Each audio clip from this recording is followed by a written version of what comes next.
Estamos trasladando una cantidad de especies sin precedentes. Nos sorprendería saber la cantidad de seres vivos que viajan en nuestros equipajes. Cuando una especie se traslada, automáticamente invade nuevas zonas en las que antes no existía. No podemos predecir lo que harán cuando estén libres. Pueden transformar nuestra comunidad en todos los sentidos. Parece un argumento de ciencia ficción. En todo el planeta se están produciendo transformaciones inquietantes. Y siguiendo una pista tras otra, los investigadores están realizando un nuevo retrato de la Tierra. Sospechan que hemos entrado en una época en la que los cambios globales se producirán más rápido de lo que ha visto nunca un ser humano. ¿Hacia dónde nos dirigimos? ¿Qué podemos hacer para cambiar ese rumbo? En esta era de confusión, solo podemos estar seguros de una cosa. Son días extraños en el planeta Tierra.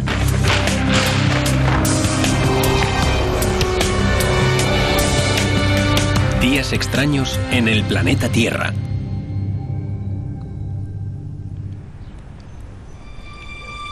Invasores.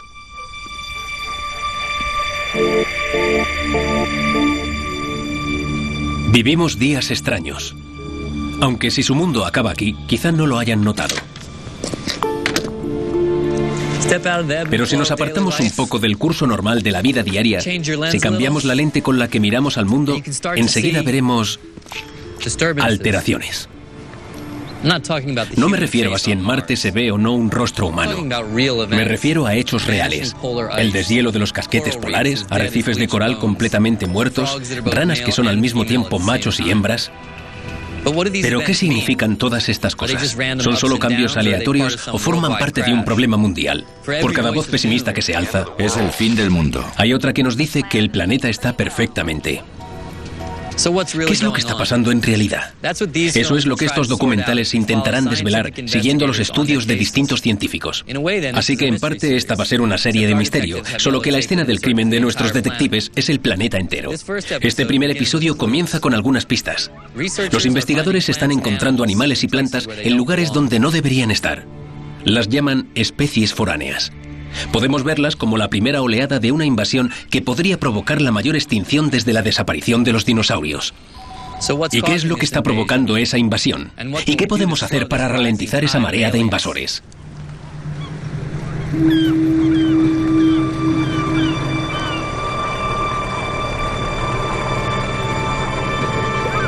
Costa de Nueva Inglaterra, Estados Unidos.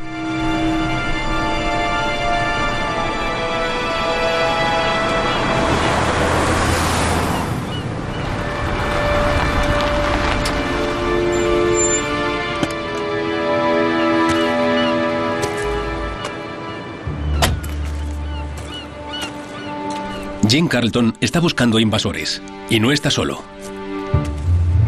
Un equipo de investigadores está realizando lo que se conoce como una evaluación rápida para comprobar qué nuevas especies han llegado a la zona. Forma parte de una búsqueda global cada vez más urgente. Isla Grande, Hawái, Estados Unidos. Las especies foráneas han invadido todos los continentes. Tienen grandes poderes. Algunas están incluso socavando la tierra que pisamos. Lago Victoria, Uganda. Transmiten enfermedades. Devoran nuestros edificios.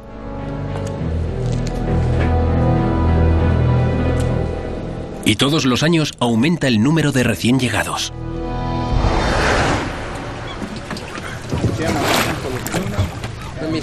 En la costa de Nueva Inglaterra, el ecólogo marino Jim Carlton está intentando averiguar qué significa este movimiento de animales y plantas.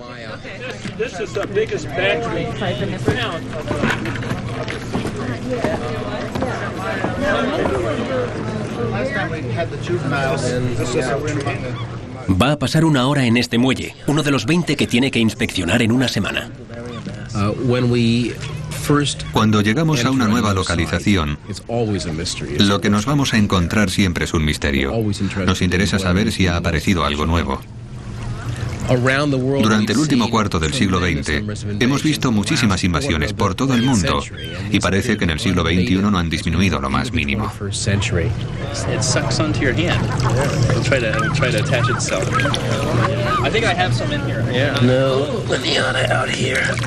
La mayoría de nosotros ni siquiera nos damos cuenta de la presencia de estos invasores en nuestras costas. Pero Carlton siempre ha tenido buena vista. Su interés por los invasores comenzó gracias a un encuentro casual cuando era niño en California.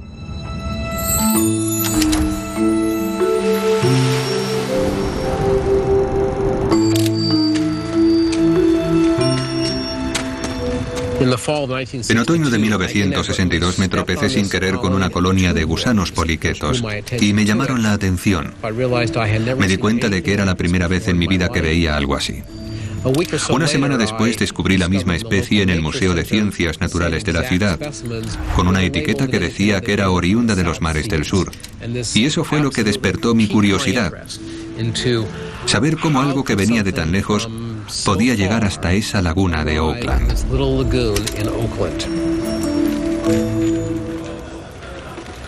Carlton decidió dedicarse a resolver el acertijo de cómo se trasladan las plantas y los animales.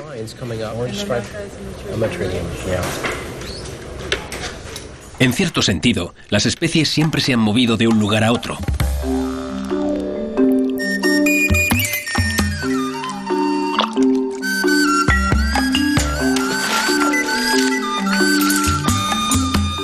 Los seres vivos ponen a prueba constantemente los límites de sus hábitats.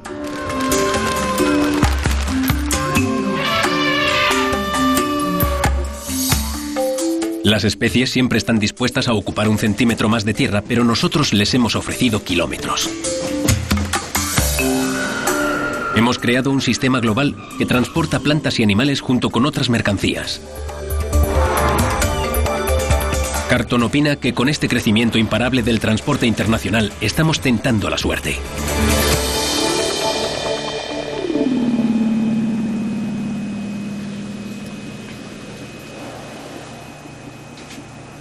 La llegada de cada nueva especie se parece un poco al juego de la ruleta rusa. Introducimos una nueva especie en el entorno y siempre hay la posibilidad de que tenga un impacto catastrófico sobre la sociedad, sobre la economía, sobre el medio ambiente. Carlton sabe que las invasiones que se producen en distintas partes del mundo son una pieza más de una historia preocupante. Nueva Orleans, Luisiana, Estados Unidos. Muchos de nosotros no llegamos a ver jamás a los huéspedes que viven entre nosotros sin haber sido invitados, pero la ignorancia pocas veces nos trae la felicidad.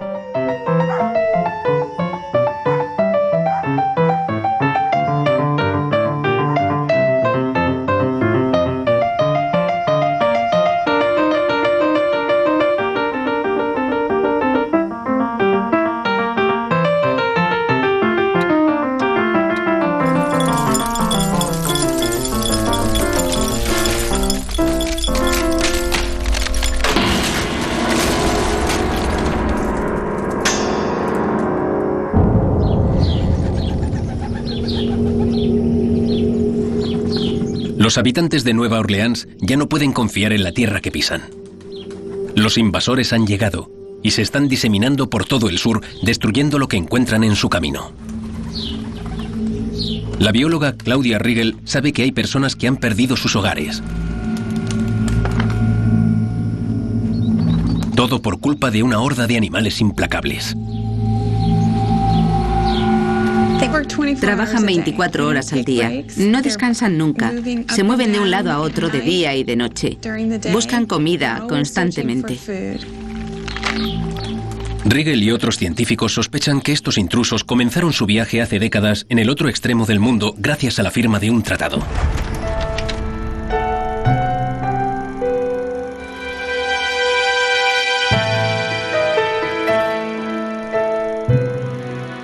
Esto es la Bahía de Tokio.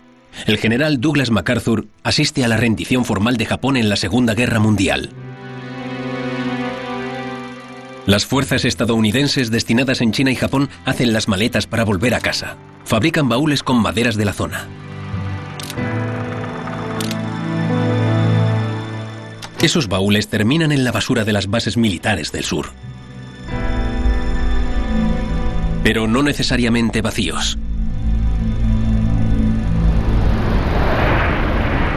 Es probable que la madera estuviera infestada de polizones. Invasores. Termitas subterráneas de Formosa.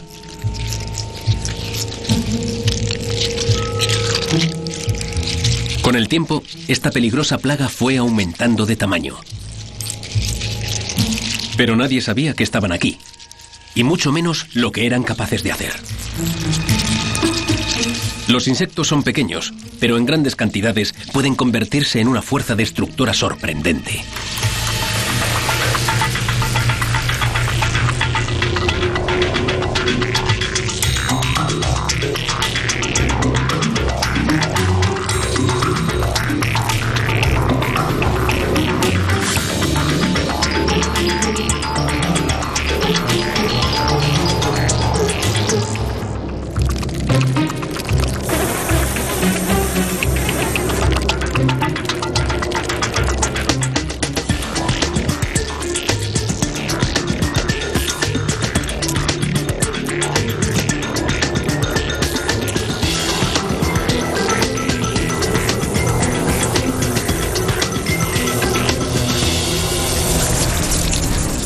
Las termitas invasoras de Nueva Orleans permanecieron muchos años en la sombra, pero en la década de los 60 la ciudad empezó a tener problemas.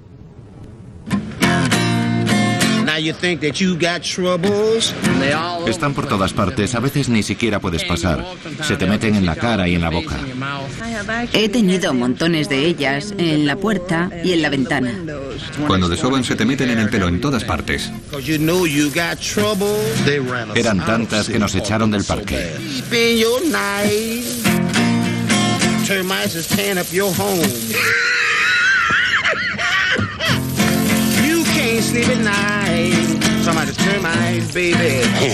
Necesitamos ayuda del gobierno federal.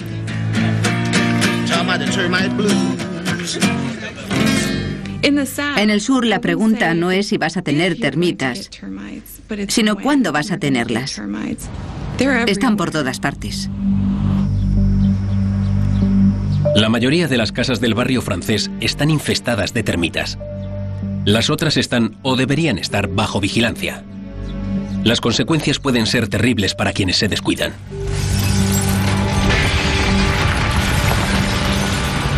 Teniendo en cuenta la magnitud de la plaga, ¿es posible detener a la bestia que se está comiendo Nueva Orleans? El primer paso que da Riegel es localizar a los invasores. Está buscando las líneas de suministro que son más fáciles de encontrar que el cuartel general, el nido. Bajo estos discos de metal hay estaciones cebo, trozos de madera y un circuito impreso sobre papel. La señal le dice a Riegel que las estaciones están vacías. Estamos haciendo muchos esfuerzos por eliminar las termitas, pero en realidad lo que vamos a conseguir es controlarlas, porque siempre encuentran una forma de resurgir y nuevas zonas para infestar.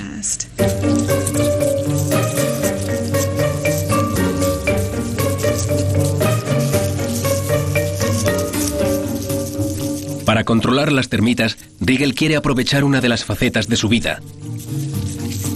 Las colonias de termitas son muy sociales, una cualidad que explica su éxito.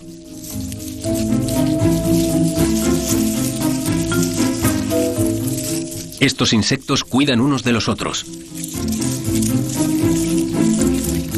Se comunican a través de rastros químicos. Se transmiten mensajes instantáneos haciendo vibrar sus cuerpos. Y lo que importa más a Riegel, comparten la comida.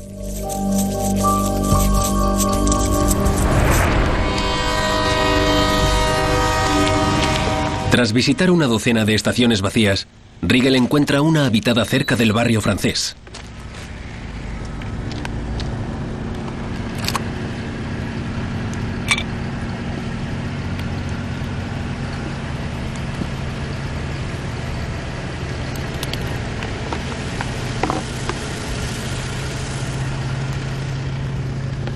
Va a sustituir el cebo de madera con papel bañado en veneno.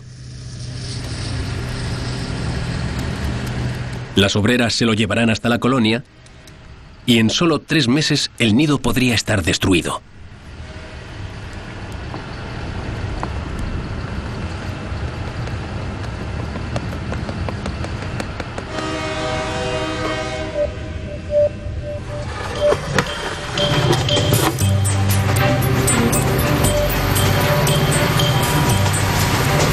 El caso de Nueva Orleans es una lección que deberíamos aprender todos. Es fácil introducir una nueva especie, pero deshacerse de ella puede resultar casi imposible. En el sur, el proverbio "más vale prevenir" costaba $1.000 millones al año.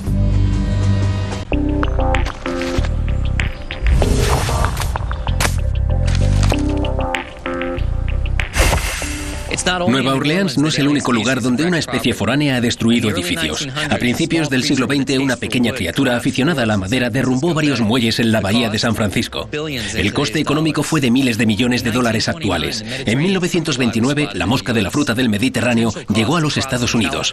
Los costes potenciales para las cosechas solamente en California, $1.000 millones al año.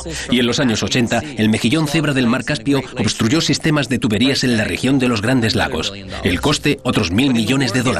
Pero en la guerra contra las especies foráneas no solo está en juego el dinero. Los invasores podrían tener la capacidad de dañar nuestros cuerpos y poner en peligro nuestra salud.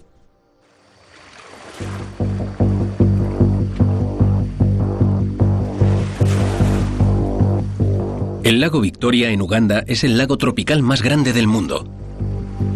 También es el hogar de un número cada vez mayor de peligros para la salud que muchos investigadores relacionan con las especies invasivas. Un depredador domina estas aguas.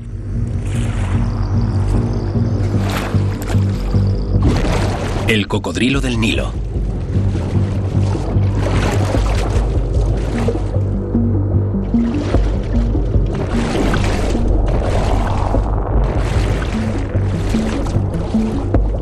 El cocodrilo es una amenaza para todos los animales grandes que viven en el lago.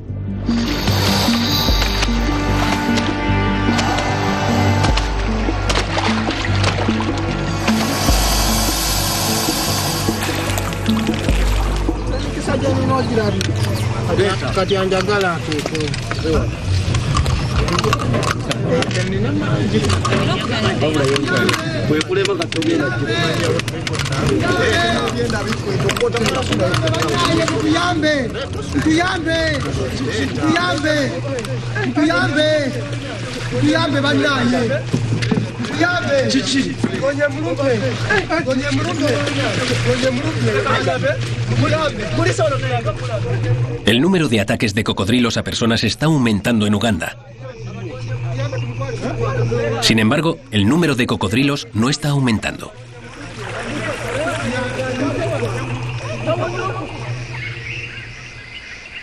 La luz del día no trae ninguna explicación a este hecho. Y los ataques de los cocodrilos no son el único enigma. También están aumentando otros problemas médicos. El entomólogo James Owen lleva años estudiando el lago Victoria.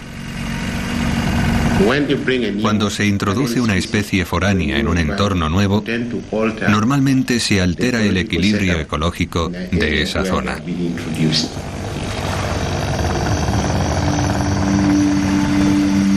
Owen cree que puede explicar los ataques de los cocodrilos.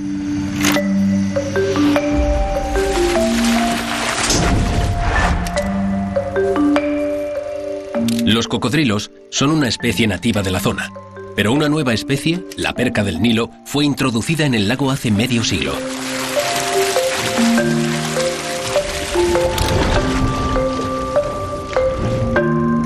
Estos peces prosperaron gracias a una dieta de otros peces pequeños originarios del lago. Unas 200 especies de estos peces, peces que no existían en ninguna otra parte del mundo, desaparecieron rápidamente. Se la ha llamado la mayor extinción masiva de vertebrados de la era moderna. Pero ¿cuál es la explicación para los ataques de los cocodrilos? Los nuevos peces introducidos en el lago atrajeron a una gran cantidad de pescadores. Al haber más gente cerca del lago, los encontronazos con cocodrilos se hicieron más comunes. Las agresiones suelen ser mortales.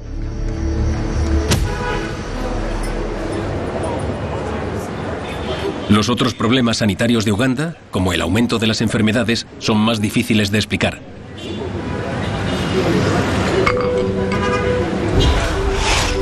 Pero Owen sospecha que su país está sufriendo a causa de otro invasor, uno que se remonta a un romance que tuvo lugar hace décadas. Cuenta la leyenda que un ingeniero extranjero que trabajaba en la vecina Ruanda en los años 60 se enamoró. El hombre le regaló a su prometida una planta exótica nativa de Sudamérica, un jacinto acuático.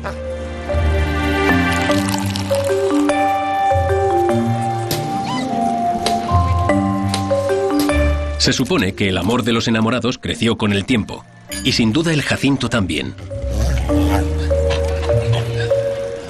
Nadie sabe con seguridad cómo escapó la planta extranjera, pero de alguna forma las flores terminaron flotando río abajo.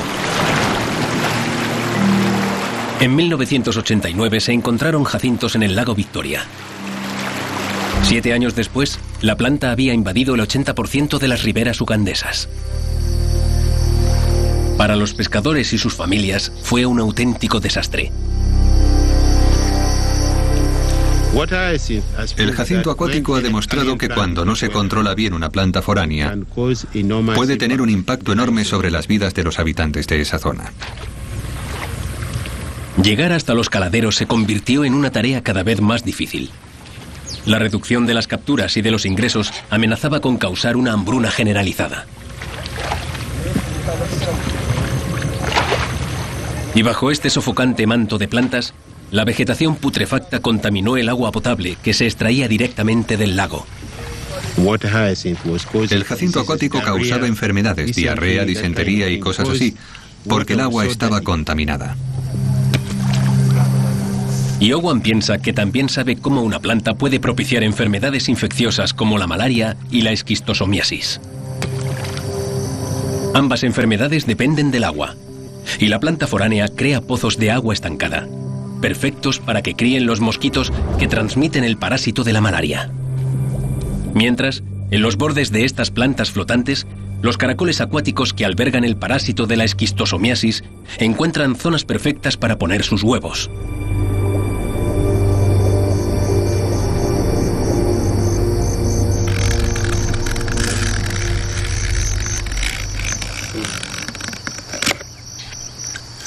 En su laboratorio de las afueras de la capital de Uganda, James Owen busca una forma de luchar contra el invasor. Owen piensa que la planta está prosperando tanto porque sus depredadores naturales se quedaron en su Brasil nativo. ¿Por qué no importar a sus enemigos naturales? El propio Owen los trajo a Uganda. 12.000 gorgojos en pequeños recipientes. Después de asegurarse de que los gorgojos no atacaban las plantas nativas, Owen empezó a criar a su ejército de insectos. Pronto estuvo preparado para desplegar sus fuerzas.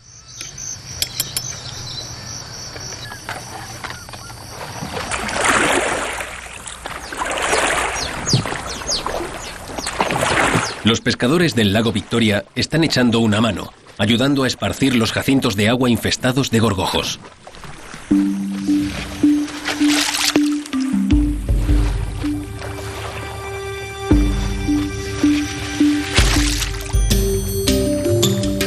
Y los insectos importados enseguida empiezan a comer. Ahora, la salud de los ugandeses depende del apetito de los insectos. Los adultos hacen agujeros en las hojas, que entonces se hunden en el agua y dejan de tapar la luz del sol.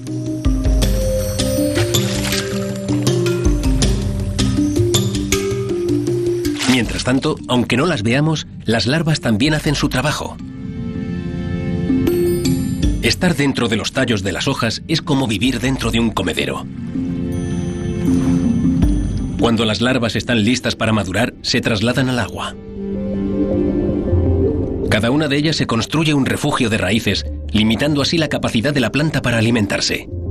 En estas cestas submarinas, las larvas se convierten en adultos.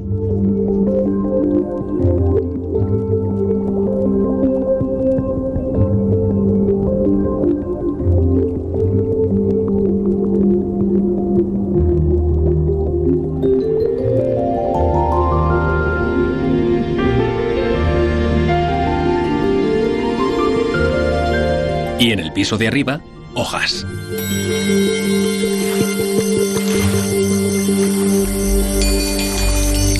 Ahora la siguiente generación pone en marcha un nuevo ciclo de destrucción constructiva.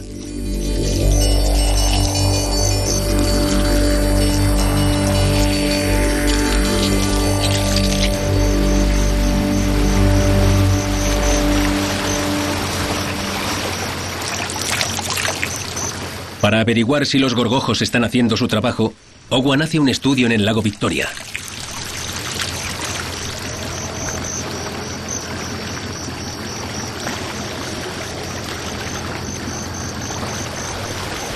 El jacinto acuático está desapareciendo. Las plantas que sobreviven están débiles e infestadas. El plan de control biológico de Owen está funcionando. Es sorprendente que unas cosas tan pequeñas como estos insectos resulten tan útiles. Recuerdo que al principio alguien comentó que esos gorgojos no podrían hacer nada, que todo eso tenía que ser una broma. Pero 5 años después de haber introducido los gorgojos, ha ocurrido el milagro. Y ya no hay jacintos. Con la planta foránea controlada, el lago Victoria está recuperando la salud. Los pescadores tienen un mejor acceso a la comida. El agua está menos contaminada por la vegetación putrefacta. Y se ha reducido un punto negro de enfermedades como la malaria o la esquistosomiasis. El triunfo de los gorgojos frente al jacinto acuático es una historia poco común. En muchos otros lugares, las personas siguen luchando contra especies foráneas. Los mosquitos tigre asiáticos llegaron a América del Norte a mediados de los años 80, entre cargamentos de neumáticos usados. Estos insectos pueden ser portadores del virus del Nilo Occidental. En los Estados Unidos hay una invasión de hormigas rojas de Sudamérica y de abejas asesinas, unos híbridos de abejas originarias de África. Ambas especies están cobrando vidas humanas en su avance desde el sur. La culebra arbórea parda de Nueva Guinea ha invadido la isla de Guam, en el Pacífico. Con su veneno y su habilidad para enroscarse y asfixiar, es un peligro potencialmente mortal para los niños. Pero las especies invasivas pueden hacer algo más que poner en peligro nuestro cuerpo.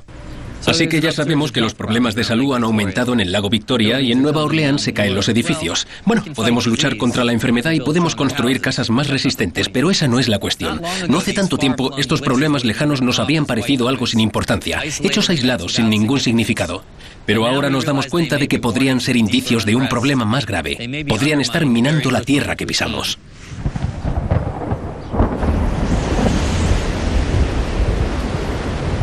Isla Grande, Hawái, Estados Unidos. El botánico David Duffy está siguiendo la pista a un invasor, a uno que amenaza con hacer que el suelo de Hawái se hunda en el mar. Hay algo nuevo en el bosque, una nueva especie que está cambiando la forma en que funciona el bosque.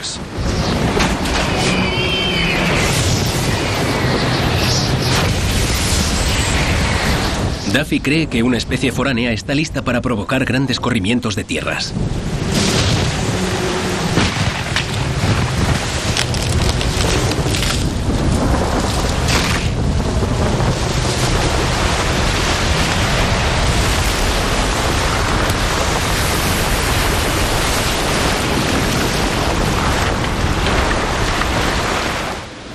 Para estas islas, una nueva fuente de erosión sería un peligro muy serio.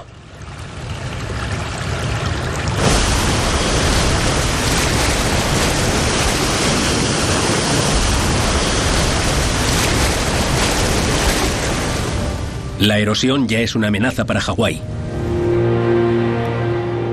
El movimiento de las aguas puede ser devastador para las especies autóctonas.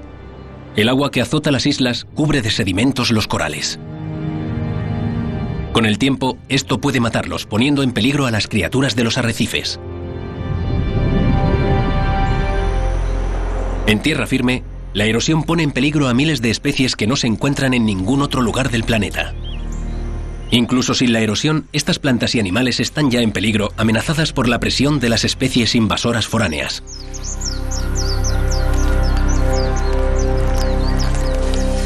Hawái es muy bonito, parece el paraíso, Pero la mayoría de las palmeras provienen de otro lugar, e incluso los loros vienen de fuera.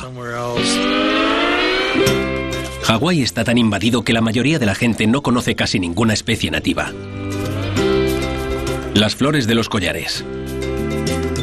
La caña de azúcar procede de Nueva Guinea. Las nueces de macadamia son de Australia. Incluso las piñas, que son oriundas de América del Sur. Casi todo lo que consideramos típico de Hawái proviene de algún otro lugar. Pero Daffy no está persiguiendo a ninguna de estas especies. Su presa, la especie que amenaza con provocar corrimientos de tierras, llegó a Hawái porque alguien se dejó seducir por la belleza.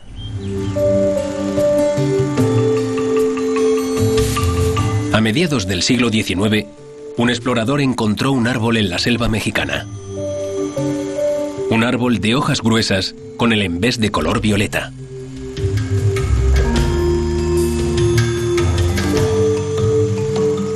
Entusiasmado, envió su hallazgo a Europa,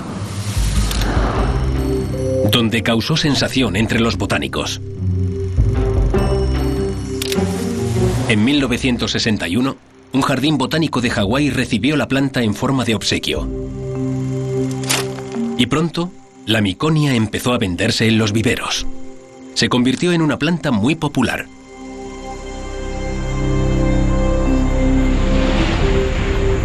Nadie podía imaginar que la planta acabaría convirtiéndose en una amenaza peligrosa y desestabilizadora.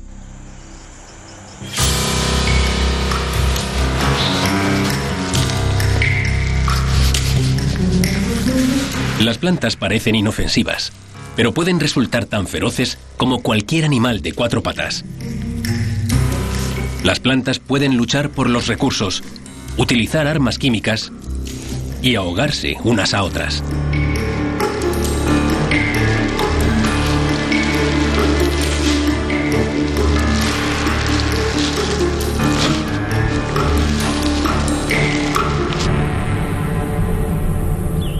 La miconia no tardó en escapar de los patios y los jardines.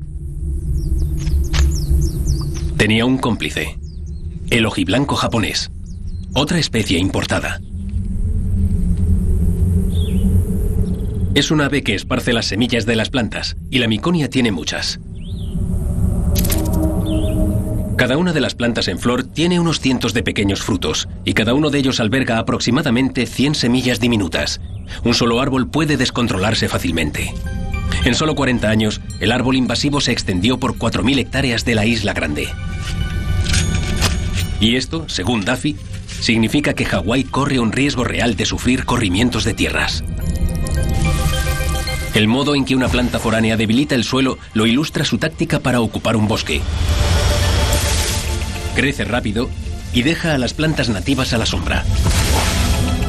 Al ir muriendo las plantas hawaianas, todo lo que queda para sujetar el suelo son las raíces escasas y poco profundas de la miconia. La tierra queda muy suelta. Puede resbalar simplemente. Y las plantas se sueltan como si bajaran por un tobogán colina abajo. La miconia se esparce con tanta facilidad que Daffy lleva un calzado especial para trabajar, para evitar empeorar más la situación. ¿Cómo se puede detener a un invasor tan prolífico como este?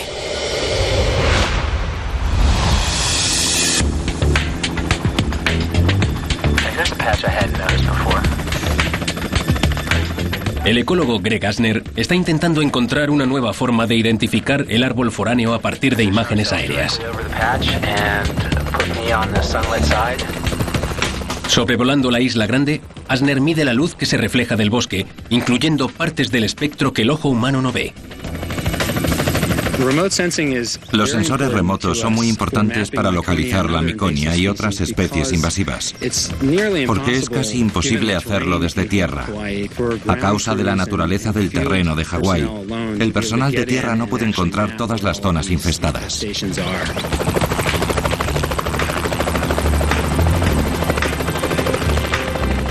Las mediciones realizadas desde el helicóptero tienen que ponerse en conjunto con lo que está ocurriendo en tierra.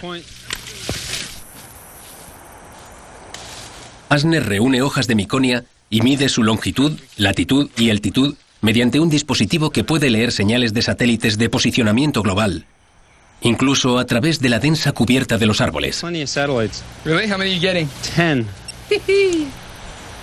A continuación, Asner mide cómo refleja la luz cada una de las hojas foráneas. Entonces ya está listo para establecer relaciones. Asner compara las mediciones realizadas sobre el terreno con el espectro de la bóveda que ha medido desde el helicóptero. Pero no se detiene ahí. Utiliza imágenes de ecosistemas enteros tomadas desde aviones espía U-2 adaptados, e incluso imágenes más grandes de regiones enteras tomadas por satélite. Asner ha reunido todas estas imágenes. El resultado es que ha conseguido identificar las plagas de miconia desde el aire antes de que se descontrolen, los puntos de color naranja que aparecen en la imagen. Es un gran avance. La batalla contra el invasor puede avanzar por fin, y justo a tiempo. Yo lo llamo el ébola verde, es mortal, se está extendiendo, va a matar nuestros bosques y nuestros ecosistemas nativos a menos que lo detengamos. Y eso significa que nuestros árboles desaparecerían y solo quedaría un monstruo de hojas color violeta que lo ocuparía todo.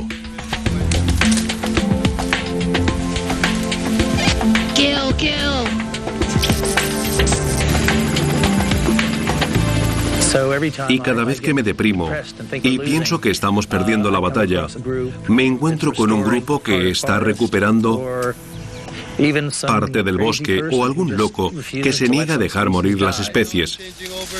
Personas que están ahí y que se preocupan. Gracias a esfuerzos como estos, el invasor está siendo rechazado en la Isla Grande. Para luchar contra el invasor no siempre hace falta tener un equipo ni una formación especial. En todo el mundo hay personas normales que luchan por salvar sus propios barrios.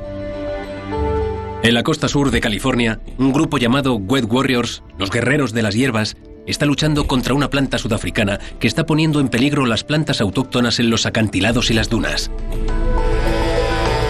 Los sudafricanos, a su vez, se enfrentan a unos árboles australianos, árboles que provocan incendios peligrosos y desvían el agua de gente que la necesita mucho. ¿Qué hace falta para conseguir que la gente haga algo? Seguramente todos luchemos si una especie foránea pone en peligro un paisaje que queremos, algo a lo que ya se están enfrentando los hawaianos. O quizá actuemos si las plantas o los animales exóticos perjudican nuestra salud o nuestro hogar. Pero ¿qué ocurre con las amenazas menos visibles? Mucha gente dice que hay una que se acerca a gran velocidad.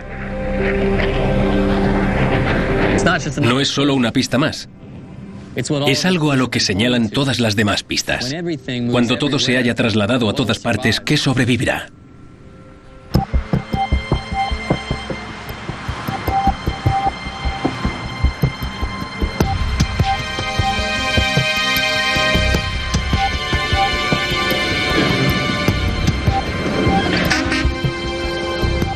A Jim Carlton le preocupa saber hacia dónde nos lleva toda esta mezcolanza de seres vivos.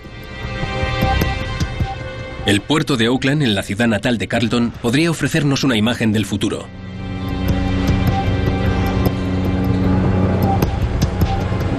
A la bahía de San Francisco llegan el doble de contenedores de carga que hace solo 20 años. Esto forma parte de un patrón global de aumento del transporte. Más buques, más volumen, más velocidad. Algunas de las especies más abundantes han llegado hace solo 10 o 20 años. Esto es como una cinta transportadora de especies que entran a través del Golden Gate.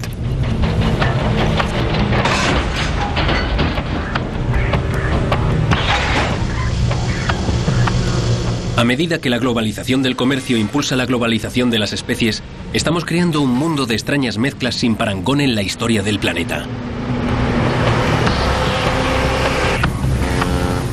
Cada barco que llega a puerto es una oportunidad para los invasores. No solo los contenedores pueden albergar especies polizones.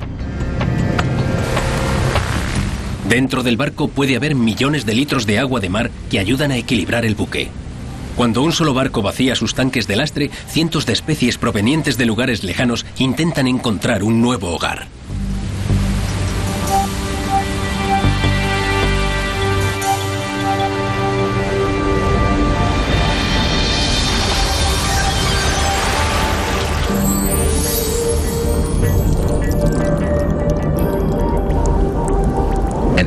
A cualquier hora, todos los días, lo más probable es que por lo menos 7.000 especies estén viajando por los océanos, entre distintos océanos. Eso es un potencial que puede significar que se producen 1 o 2 nuevas invasiones al día en algún punto del planeta. ¿En qué ha cambiado la bahía de San Francisco a causa de esta invasión?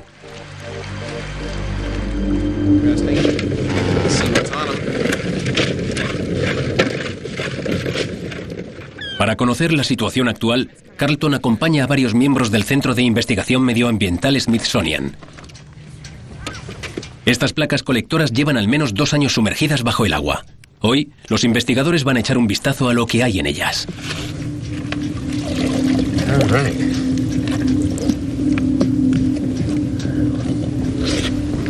Hay de todo.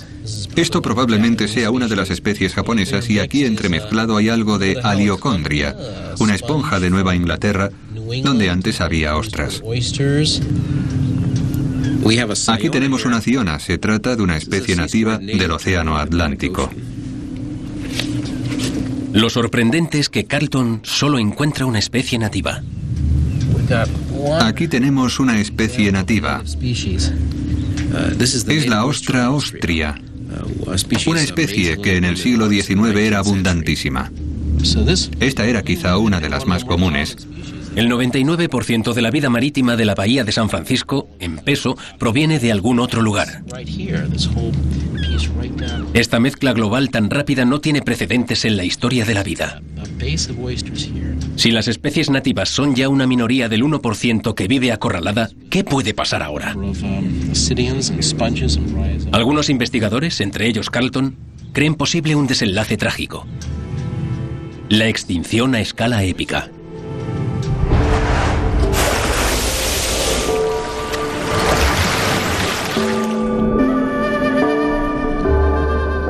Durante casi toda la historia de la Tierra, las especies han tenido oportunidades limitadas de trasladarse. Los animales grandes transportaban a veces a los más pequeños y semillas. Pero solo avanzaban hasta donde el animal podía llegar nadando, caminando o volando. Y de vez en cuando una especie afortunada sobrevivía a una odisea marítima.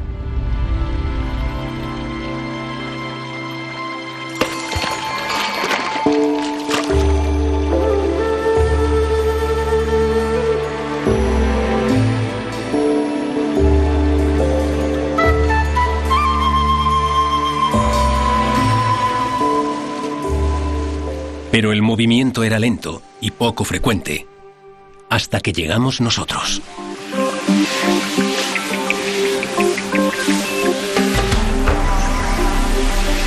Ahora, con el aumento del tráfico de buques y aviones, al final casi todo tendrá la oportunidad de llegar a todas partes.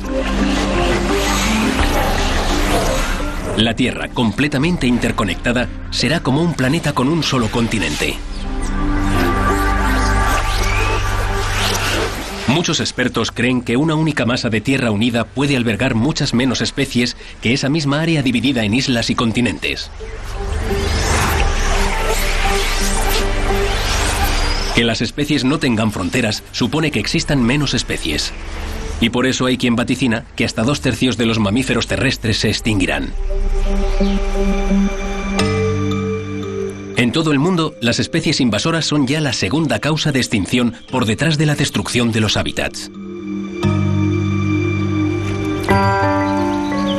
Ahora tenemos una visión del mundo muy diferente, que es que al margen de lo que hayamos hecho hasta ahora, no debemos causar más daños. Pero también nos estamos dando cuenta de que nuestra capacidad de predecir lo que ocurrirá en un ecosistema al introducir una especie nueva sigue siendo extremadamente limitada.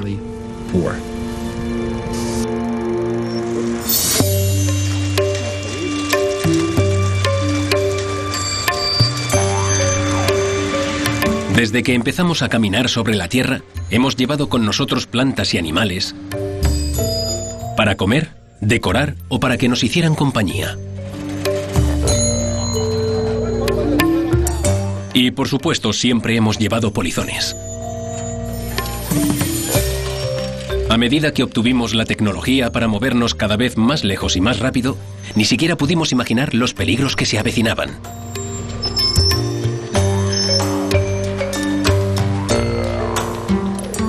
Si alguna vez pensamos en los seres vivos que llevábamos con nosotros, fue para creer inocentemente que mejorarían nuestra vida en nuestro nuevo hogar. Ahora que conocemos el poder destructor de las especies foráneas, ¿seguirá adelante esta mezcla global? ¿Vale la pena ser más cuidadosos en nuestras acciones individuales como viajeros y consumidores? ¿Ser más cuidadosos como sociedad, supervisando los vehículos y los barcos que nos unen? ¿Qué precio tendremos que pagar si no lo hacemos?